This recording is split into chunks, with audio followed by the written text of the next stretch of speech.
फासलों को तकल्लुफ़ है हमसे अगर।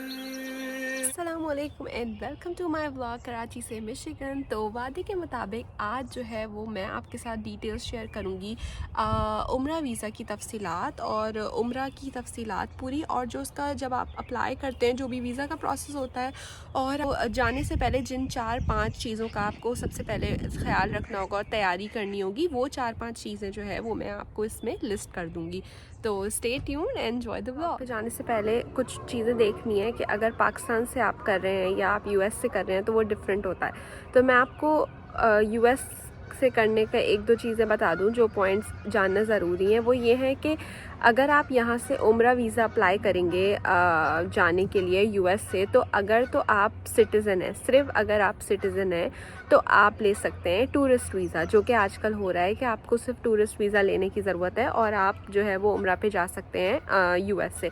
लेकिन ये सिर्फ उस कंडीशन में है जब आप जो है वो यहाँ के सिटीज़न हो। अगर आप सिटीज़न नहीं हैं, आप परमानेंट रेजिडेंट हैं, आपके पास ग्रीन कार्ड मतलब है, आप वर्किंग वीज़ा पे हैं, किसी भी और सिटीज़नशिप के अलावा आपकी कैटेगरी है, तो उसमें आपको फिर उम्रा का वीज़ा लेना होगा जिसकी फ़ीस थोड़ी ज़्यादा होती है। और उम्रा वीज़ा के प्रोसेस में भी थोड़ा सा टाइम लगता है और टूरिस्ट वीज़ा जो है वो जल्दी आ जाता है। तो आपके फैमिली में अगर कोई सिटीज़न मेंबर होंगे उनका काम 3 दिन से 4 दिन में भी हो जाएगा, लेकिन अगर आप सिटीज़न नहीं होंगे तो आपका काम जो है वो 8 to 10 डेज़ ले सकता है, वर्किंग डेज। तो आपको मैं सिर्फ इसलिए बता रही हूँ कि आप अपना जो मार्जिन है वो इतना रखें। उसके बाद जो अगली चीज़ होती है वो होती है वैक्सीनेशन की रिक्वायरमेंट और वैक्सीनेशन की चेक करना। वैसे 1-2 वैक्सीनेशन हैं जो वहाँ पे सऊदी जाने वालों, ट्रैवल करने वालों को लाजमी लगी होनी चाहिए। मेनिनजाइटिस की वैक्सीन और 1-2 और वैक्सीन, वो चेक कर लें। लेकिन उसके अलावा भी अगर आप अपने ट्रैवल एजेंट के थ्रू जा रहे हैं तो उससे भी पूछ लें कि कोई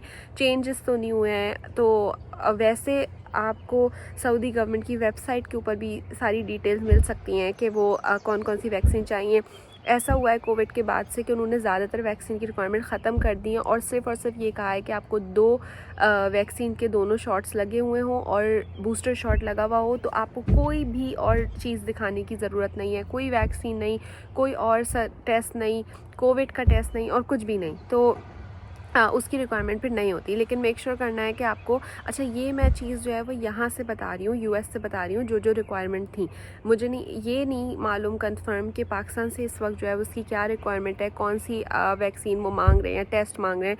यहाँ अमेरिका से तो उन्होंने टेस्ट की रिक्वायरमेंट अब ख़त्म कर दी थी जाते वक्त। वापसी में आपको कोविड का टेस्ट कराना है यहाँ पे आते हुए, पर जाते हुए नहीं कराना। और बूस्टर शॉट लगा हुआ हो तो वो फिर सही है, आप जा।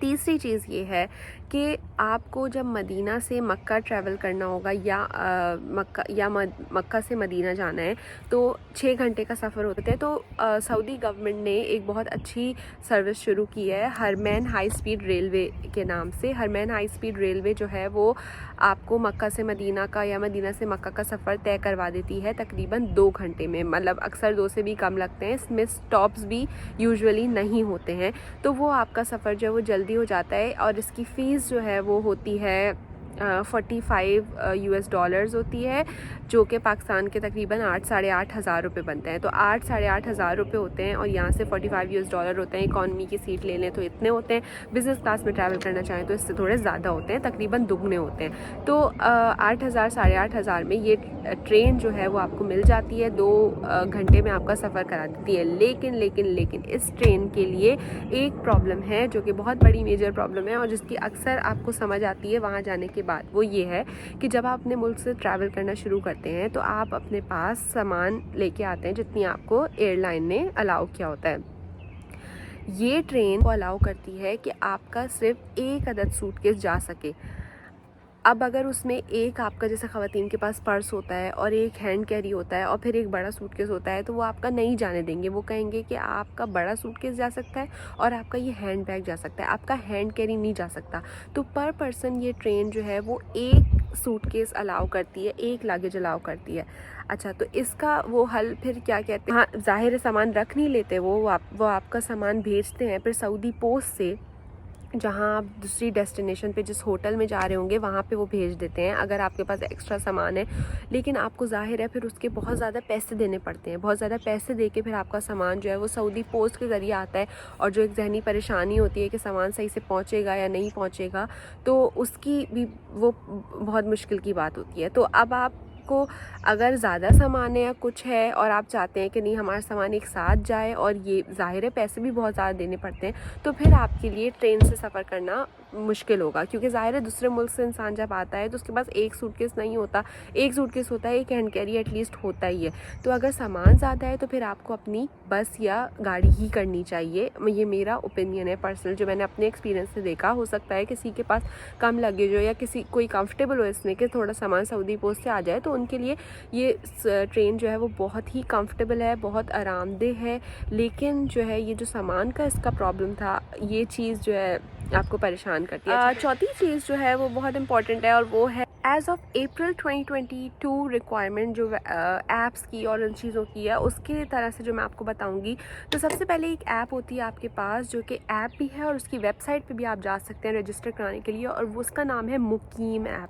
तो ये जो मुकीम ऐप है, इसको आपको इसकी वेबसाइट के ऊपर जाना है, और आपको 72 आवर्स बिफोर योर फ़्लाइट, जो भी सऊदी की फ़्लाइट है उससे 72 घंटे पहले आपको, इस वक्त आपको वीज़ा मिल चुका होगा, ई वीज़ा जो भी होगा, तो इस ऐप के ऊपर जाना है और वहाँ पे अपनी वेबसाइट पे अपनी प्रोफाइल बनानी है, और 3 चीज़ें जो है वो अपडेट करनी है, जो कि है ई वीज़ा नंबर, जो आपका वीज़ा मिला है उसका जो नंबर होता है, पासपोर्ट नंबर, और आपकी वैक्सीनेशन कब कब हुई है, कौन कौन सी किस किस डेट को डोज़ लगी है, बूस्टर शॉट कब लगा है, वो सारी इन्फॉर्मेशन आपको मुकीम ऐप पे रजिस्टर करवानी है।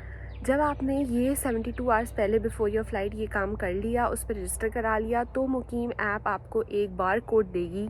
ये बार कोड बहुत इंपॉर्टेंट है, और ये आपको जो है सऊदी में एंटर होते ही इमिग्रेशन काउंटर पे जब आपकी चेकिंग होगी, जब आपसे डॉक्यूमेंट लिए जाते हैं, पासपोर्ट, आपका वीज़ा, उस वक्त आपको इस ऐप का प्रिंट आउट दिखाना होगा। वो जो सारी इन्फॉर्मेशन है, आपका passport number, e visa number और आपकी वैक्सीनेशन की इन्फो, वो आपको प्रिंट आउट की फॉर्म में उनको दिखाना होगा लाजमी तौर पे। कुछ लोग कहते हैं कि प्रिंट आउट लेना ज़रूरी नहीं है, और फ़ोन पे ही वो जो है वो आपकी बारकोड होता है वो उससे स्कैन कर लेते हैं। लेकिन सऊदी अथॉरिटीज़ होती हैं, वो समटाइम्स आपको चाहती हैं कि चीज़ें थोड़े नॉर्मल वे में बस मिल जाएं, उन्हें फ़ोन में देखने में प्रॉब्लम हो, कन्फ्यूजन हो, तो सेफ़ साइड के लिए अच्छा है कि आप जो है वो प्रिंट आउट उसका रख लें, और अपनी जो फ़ाइल बनाएंगे आप अपने सारे डॉक्यूमेंट्स की, उसमें मुकीम रजिस्ट्रेशन का वो जो प्रिंट आउट है वो हर फैमिली मेम्बर का लाजमी होना चाहिए। ये एक तरह से उनका जो सऊदी का पूरा इंटरनल सिस्टम है डॉक्यूमेंटेशन का, उसके अंदर आप रजिस्टर हो जाते हैं कि जो ट्रैवलर आ रहा है इसके पास ये वैक्सीन है, इसका ई वीज़ा नंबर ये है, तो ये वैक्सीनेटेड ट्रैवलर है, और इसीलिए इसको टेस्ट की भी ज़रूरत नहीं थी। तो इन सारे कामों की आसानी के लिए ये मुकीम ऐप बनाई गई, और इसको आपको यूज़ करना है। इसके अलावा एक और चीज़ है कि वहाँ जाने के लिए जब आप चले जाएंगे, ये तो बिफ़ोर अराइवल की ऐप हो गई ना, वहाँ जाने के बाद एक ऐप आपको अपने फ़ोन में डाउनलोड करनी है जिसका नाम है तवक्कलना ऐप। ये दूसरी ऐप है, पहले मैंने मुकीम ऐप की बात की और अब तवक्कलना ऐप। तो तवक्कलना ऐप जो है, जब आप उसमें अपना पासपोर्ट नंबर डालेंगे और अपने आप को लॉगिन करने की कोशिश करेंगे, तो मुकीम ऐप में जितनी आपने इन्फो डाली थी वो तवक्कलना ऐप पे फ़ौरन आ जाएगी सारी इन्फॉर्मेशन डायरेक्टली आपके, क्योंकि वो आपके पासपोर्ट नंबर से कनेक्टेड है। तो तवक्कलना ऐप एक ऐसी ऐप है जो आपको वहाँ लोकल शॉप्स पे जाते वक्त और मस्जिद के अंदर जाते वक्त अक्सर गार्ड्स कहते हैं कि अपने फ़ोन में दिखा दें, तो आपको बस यूँ करके दिखाना होता है कि हाँ हमारे फ़ोन में तवक्कलना ऐप डाउनलोडेड है। वो कुछ भी नहीं है, सिर्फ उसके अंदर ये आता है कि आप ये वैक्सीन आपको लगी हुई है और इस वक्त लगी थी, आप वैक्सीनेटेड हैं।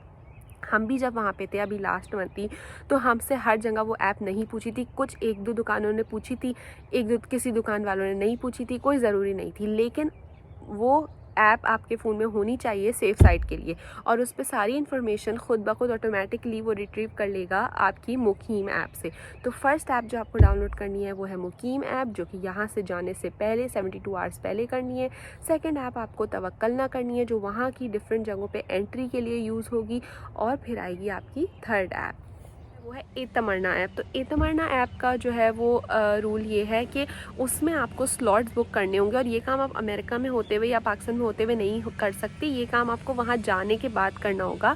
जब भी मस्जिद नबवी में आपको रोज़े पे सलाम करने के लिए जाना होगा, रोज़े रसूल सल्लल्लाहु अलैहि वसल्लम के अंदर जाना होगा, तब आपको एतमरना ऐप पे अपना स्लॉट बुक करना होगा पहले से। यानी फॉर एग्ज़ाम्पल मैं आज जुमरात को यहाँ पे हूँ, कल सुबह मैं इरादा रखती हूँ कि मुझे जाना है रोज़ा रसूल पे सल्लल्लाहु अलैहि वसल्लम पे हाज़िरी देने के लिए, तो मुझे एतमरना ऐप में देखना होगा कि कल किस वक्त अवेलेबिलिटी लिखी हुई आ रही है और उसको सेलेक्ट करना होगा। तो मेरा टाइम अगर 2 से 3 होगा तो मैं 2 से 3 में ही जा सकती हूँ, वरना वो मुझे अंदर नहीं जाने देगा। आपको ऐप ही दिखा के जानी है लाजमी अंदर। मस्जिद नबवी में सलाम करने के लिए और मस्जिद नबवी में वैसे नमाज़ पढ़ने के लिए 5 वक्त आप जा सकते हैं। बाहर के हिस्से में जब आपको रोज़े रसूल सल्लल्लाहु अलैहि वसल्लम के अंदर जाना होगा या आप रियाजुल जन्ना में नमाज़ पढ़ना चाहते हैं, इसके लिए आपको एतमरना ऐप पे अपने आप को रजिस्टर कराना होगा लाजमी।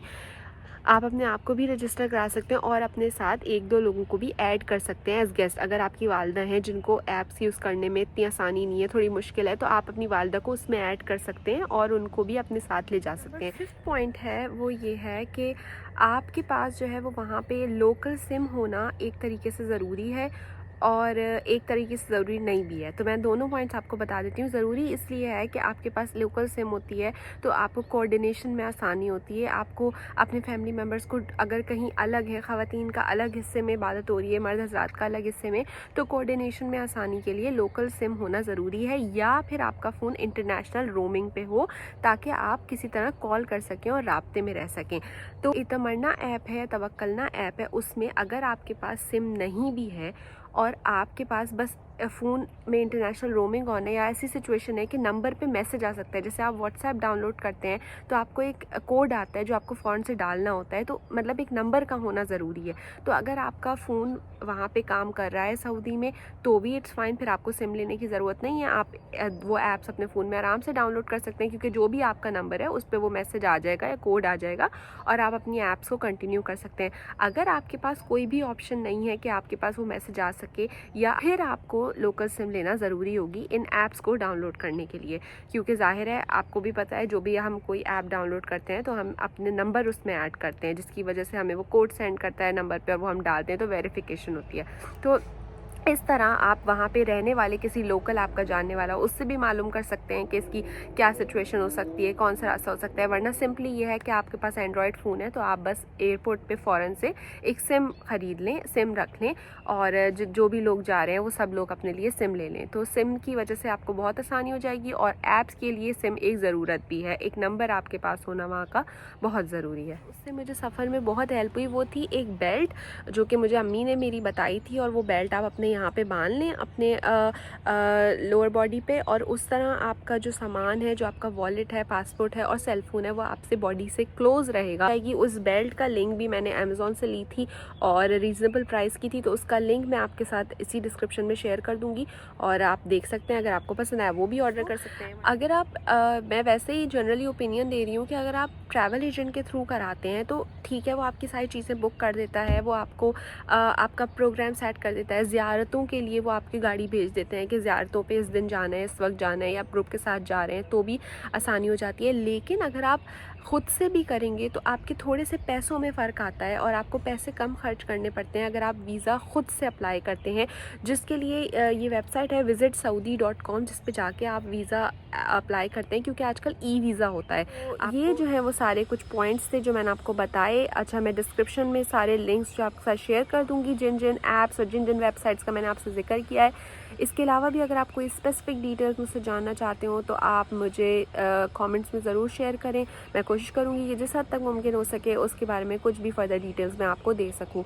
तो ये सारी उम्रा की जो प्रिपरेशन पीरियड होगा आपका, उसके अंदर सारी तैयारियां करनी है। जाने से पहले वहाँ का जो काम होता है, वहाँ की जो वहाँ पे जो आपको इबादत और सारी करनी होती है वो आगे वहाँ पहुँच के होगी, और ये सारी तैयारियां वो हैं जो आपको जाने से पहले करनी है। उसको प्रोसेस को फाइनलाइज करने के लिए इन सारे स्टेप्स को लेना बहुत ज़रूरी है। तो thank you for watching and I hope you like the vlog, and share your comments, give me your views and ideas. और जो भी क्वेश्चन हो आपके उससे मुझे ज़रूर आ रखिएगा। अपना ख्याल रखिएगा। अल्लाह हाफ़िज़।